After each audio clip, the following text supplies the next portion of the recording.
Giving you a live look at the U.S. Capitol. The small Republican majority in the House could slim down further next year. That as President-elect Donald Trump makes his picks for his cabinet.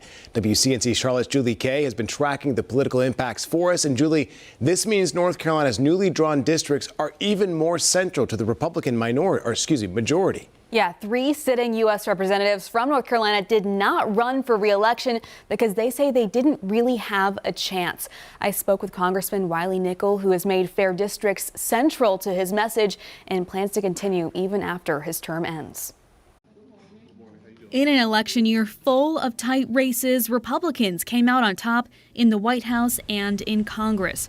Democratic Congressman Wiley Nickel won't be joining them. This is a big deal for the future direction of our country. He's one of 3 representatives from North Carolina who decided not to run for re-election after the state's Republican supermajority redrew his district in a way he says wouldn't be winnable for a Democrat. Though he says it's not just a state problem. The poster child for extreme partisan gerrymandering. North Carolina's long history of gerrymandering on both sides now has national consequences. The 3 seats that North Carolina lost through extreme partisan gerrymandering will very likely determine control of the next Congress. Trump's recent cabinet picks may temporarily slim the GOP's House majority from 220 seats to 217, only a 2-seat lead, the slimmest House majority in modern times. Regardless of party or policy, Nickel says gerrymandering slows down everything. We are on track to be the least productive Congress in our nation's history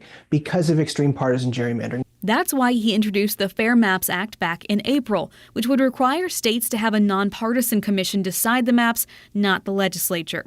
We would double the number of competitive seats from 40 to 80.